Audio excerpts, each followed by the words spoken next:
کہ جس شخص نے 3 دن لگاتار عصر کی نماز چھوڑ دی، عصر کی نماز چھوڑے اس کے اوپر 3 دن تک اس کے اوپر عذاب نازل ہو جائے گا۔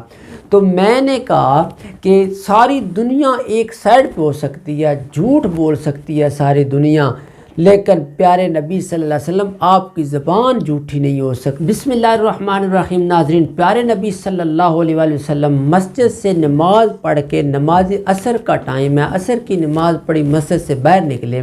جب مسجد سے باہر نکل رہے ہیں نماز پڑھ کے، تو سامنے سے ایک حیوان مال اونٹ دوڑتا ہوا آپ صلی اللہ علیہ وسلم کی پاس آ رہا ہے۔ آپ صلی اللہ علیہ وسلم اس کی طرف دیکھ رہے ہیں کہ کیسے یہ اونٹ دوڑ رہا ہے۔ وہ دوڑتا دوڑتا دوڑتا آپ صلی اللہ علیہ وسلم کے قدموں میں آپ کے گر گیا۔ آپ صلی اللہ علیہ وسلم کے قدموں میں آ کے گر کے آپ صلی اللہ علیہ وسلم کے سامنے بیٹھ گیا۔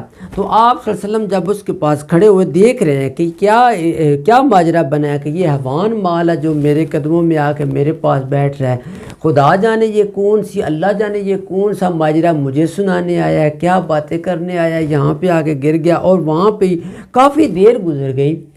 صحابہ اکرام جو تھے وہ مسجد سے نماز پڑھی، نماز سے نکلے، سارے فارغ ہو کے آپ صلی اللہ علیہ وسلم کے گرد جمع ہو گئے۔ آپ صلی اللہ علیہ وسلم اب وہاں پہ کھڑے ہیں، تو وہ اونٹ جو ہے وہ نیچے بیٹھا ہوا ہے، تو نیچے گرا ہوا ہے۔ اب وہ صحابہ اکرام جو تھے نا وہ دھیان دیکھ رہے ہیں۔ انہوں نے دیکھا، صحابہ اکرام نے عرض کی یا رسول اللہ، اس کی آنکھیں دیکھیں نا، آنکھوں سے آنسو بھی آ رہے ہیں، اس کی آنکھوں سے آنسو گر رہے ہیں، وہ رو رہا ہے۔ آپ صلی اللہ علیہ وسلم نے اس کی طرف دیکھا اور حیران و پریشان ہوئے کہ پتہ نہیں کیا ماجرا ہے، اس حیوان مال کو یہ رو رہا ہے، اب نہ تو یہ میرے ساتھ باتیں کر سکتا ہے، پتہ نہیں کون سی یہ فریاد لے کے آیا، یا اللہ یہ تو ہی سن سکتا ہے کہ یہ کیا مجھے کہنے آیا ہے۔ تو آپ صلی اللہ علیہ وسلم بڑے پریشان ہیں، اس کی طرف دیکھ رہے ہیں، کیونکہ آپ صلی اللہ علیہ وسلم رحمت للمسلمین نہیں تھے، رحمت انسانوں کے اوپر رحمت نہیں تھے، رحمت للعالمین تھے، سارے جہانوں کے اوپر رحمت بن کے آئے تھے۔ اب جانوروں کے اوپر رحمت، حیوانوں کے اوپر رحمت، انسانوں کے اوپر رحمت، تو یہ رحمت ہی رحمت۔ اب رحمت کے آگے جب یہ عرض آ گئی ہے، رحمت کے آگے فیصلہ آ گیا ہے، تو دیکھیے پیارے نبی صلی اللہ علیہ وسلم اس اونٹ کے ساتھ کیسے باتیں کر رہے ہیں، اور وہ کیسے آپ صلی اللہ علیہ وسلم کے ساتھ مخاطب ہو رہا ہے۔ آپ صلی اللہ علیہ وسلم ابھی کھڑے ہیں وہاں پہ، تو دور سے ایک بندہ دوڑتا ہوا آ رہا ہے، دوڑتا ہوا آ رہا ہے، اس کے ہاتھ میں ایک چھڑی یا ڈنڈا وہ لے کے آ رہا ہے دوڑتا ہوا۔ تو دوڑتا ہوا آپ صلی اللہ علیہ وسلم نے جب اس کی طرف دیکھا، تو آپ صلی اللہ علیہ وسلم نے سوچا، آپ صلی اللہ علیہ وسلم نے کہا لگتا ہے کہ یہی مالک ہوگا اس کا، یا تو یہ مارتا ہوگا اس کو زیادہ، یا اس نے مارا ہوگا تو یہ بھاگتا ہوا ادھر آ گیا ہوگا، یا اس کے اوپر کوئی ظلم کرتا ہوگا، یا اس کے اوپر اس سے زیادہ جو اس کا وزن ہے اس سے زیادہ یہ اس کے اوپر وزن لاتا ہوگا، یہ بیچارہ تنگ آ کے ادھر آ گیا ہوگا۔ اب وہ مالک جو ہے نا وہ بھی آ گیا دوڑتا ہوا، آپ صلی اللہ علیہ وسلم کے پاس آیا، سانس ایسے ابھرے ہوئے ہیں، تو آپ صلی اللہ علیہ وسلم کے پاس آ کے کھڑا ہو گیا۔ تو آپ صلی اللہ علیہ وسلم نے اس کی طرف دیکھا، تو آپ نے فرمایا کیا تو مالک ہے اس کا، تو اس کا مالک ہے؟ تو اس نے کہا جی یا رسول اللہ، میں مالک ہوں پیارے نبی، میں مالک ہوں اس کا۔ آپ نے فرمایا دیکھ تو صحیح یہ ادھر کیوں آیا ہوا ہے؟ تو وہ کہتا ہے اللہ کے پیارے نبی، اس نے مجھے بہت تنگ کیا ہے، اس نے آج 3 دن ہو گئے ہیں، آج 3 دن گزر گئے، اس نے مجھے بہت تنگ کیا ہوا ہے 3 دنوں سے۔ تو آپ نے فرمایا کہ کیا ماجرا بنا ہے؟ کہتا ہے 3 دن ہو گئے ہیں، جب بھی اس کے اوپر میں پیارے نبی صلی اللہ علیہ وسلم اس کے اوپر میں سامان لاتا ہوں، سامان سارا اس کے اوپر اکٹھا کرتا ہوں، یہ کیا کرتا ہے سامان میرا نیچے گرا دیتا ہے اور بھاگ جاتا ہے، میں اس کے پیچھے اس کو لینے چلا جاتا ہوں، اس کو پکڑ کے لاتا ہوں۔ اس نے آج 3را دن ہے مجھے اسی طرح تنگ کر رکھا ہے۔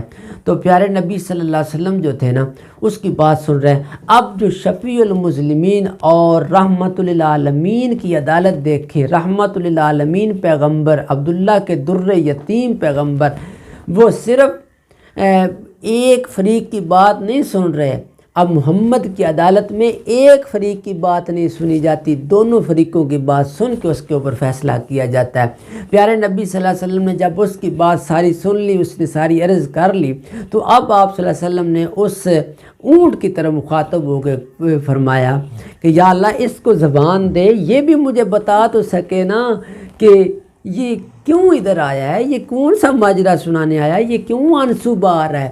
تو اب اللہ تعالیٰ نے اس اونٹ کو زبان دے دی، وہ اونٹ آج محمد کی عدالت میں بول پڑا، اونٹ بول پڑا. وہ کہتا ہے اللہ کے نبی نے فرمایا اوے اونٹ بتا کہ یہ جو مالک بات کر رہا ہے، یہ جو کہہ رہا ہے کہ میں اس طرح کرتا ہوں اس طرح کرتا ہوں، یہ ایسے کرتا ہے، کیا واقعی بات ٹھیک ہے؟ تو وہ آگے سے اونٹ نے، اللہ نے اس کو زبان دی، اونٹ اس زبان سے بول کے کہتا ہے کہ پیارے نبی صلی اللہ علیہ وسلم یہ بالکل مالک بالکل ٹھیک کہتا ہے، جیسے یہ کہہ رہا ہے ویسے ہی ہوتا ہے. تو آپ نے فرمایا تو پھر تو ایسے کیوں کرتا ہے، تو پھر ایسے کیوں بھاگتا ہے؟ تو آگے سے اونٹ کہتا ہے کہ پیارے نبی صلی اللہ علیہ وسلم سے کہتا ہے یا رسول اللہ 3-4 دن ہو گئے، اس سے پہلے اس نے مجھے وہاں پہ باندھا تھا، باندھ کے یہ آپ کے پیچھے جمعہ پڑھنے چلا گیا تھا، آپ جمعے کا خطبہ دے رہے تھے تو میں نے ان کانوں کے ساتھ آپ کا وہ خطبہ سنا، اس کان کے ساتھ میں نے سنا تھا آپ نے کہا تھا، آپ نے خطبے کے اندر کہا تھا کہ جس شخص نے 3 دن لگاتار عصر کی نماز چھوڑ دی، عصر کی نماز چھوڑے گا اس کے اوپر 3 دن تک اس کے اوپر عذاب نازل ہو جائے گا. تو میں نے کہا کہ ساری دنیا ایک سائڈ پہ ہو سکتی ہے، جھوٹ بول سکتی ہے ساری دنیا، لیکن پیارے نبی صلی اللہ علیہ وسلم آپ کی زبان جھوٹی نہیں ہو سکتی. تو میں نے کیا کیا، میں نے کہا کہ یہ جو میرا مالک ہے نا، یہ 3 دن ہو گئے اس نے عصر کی نماز پڑھی کبھی نہیں، عصر کی نماز چھوڑ دیتا ہے. تو میں نے کہا ایسے نہ ہو کہ سامان میرے اوپر اس نے لادا ہوا ہو، میرے اوپر سامان رکھا ہوا ہو، عذاب اس کے اوپر آ جائے، میں بھی اس عذاب میں نہ آ جاؤں، تو میں اس لیے سے بھاگ جاتا ہوں. تو دیکھیے عصر کی نماز کی کتنی اہمیت ہے. اب وہ حیوان مال بھی بول پڑا ہے، تو آپ صلی اللہ علیہ وسلم نے صرف ایک فریق کی بات سن کے فیصلہ نہیں کیا، محمد کی عدالت میں دونوں فریقین کی باتیں سنی جا رہی ہیں اور اس کے اوپر فیصلہ کیا جا رہا ہے. تو پیارے نبی صلی اللہ علیہ وسلم نے فرمایا ہاں بالکل میں نے یہ خطبہ دیا تھا اور میں نے کہا تھا کہ عصر کی نماز کو کبھی بھی مت چھوڑیے گا. عصر کی نماز جو چھوڑ دیتا ہے بندہ تو 3 دن تک، آپ نے کہا، وہ اونٹ کہتا آپ نے کہا تھا کہ میں نے وہ بات سنا. آج حیوان بھی محمد صلی اللہ علیہ وسلم کی زبان کی گواہیاں دے رہے ہیں، تو وہ پیغمبر ہے. تو کیوں پیارے نبی صلی اللہ علیہ وسلم وہ پیغمبر ہیں، وہ کہتے ہیں نا قربان میں جاؤں اس پیغمبر کو جس نے حق حیوانوں کو بھی ہمیں سکھا دیا کہ حیوانوں کے حق کون سے ہیں، حیوانوں کے ساتھ کیسا سلوک کرنا ہے. تو آج حیوان بھی پیارے نبی کی عدالت کے اندر آ گئے فیصلہ کروانے کے لیے. تو ان کو پتہ تھا نا کہ وہ پیغمبر ہے جو فیصلہ کرتا ہے اور انصاف کے ساتھ کرتا ہے. تو آپ دوستو میری ویڈیو آپ کو پسند تو آئی ہوگی، لیکن اس میں سے جو آپ کو سبق حاصل ہو رہا ہے اس پر عمل کریں اور آپ عصر کی نماز جو ہے اس کو ایک باقاعدہ اپنے اوپر لازمی قرار دیں. عصر کی نماز کو نہ چھوڑیے. پیارے نبی صلی اللہ علیہ وسلم کے فرمان کے مطابق اگر آپ اس نماز کو چھوڑ دیتے ہیں تو پھر کیا ہوتا ہے، عذاب مختلف قسموں میں آ سکتا ہے. تو ناظرین میری ویڈیو کو دیکھتے رہیے، انشاءاللہ نیکسٹ ویڈیو کے ساتھ حاضر ہوں گے. تب تک کے لیے اللہ حافظ.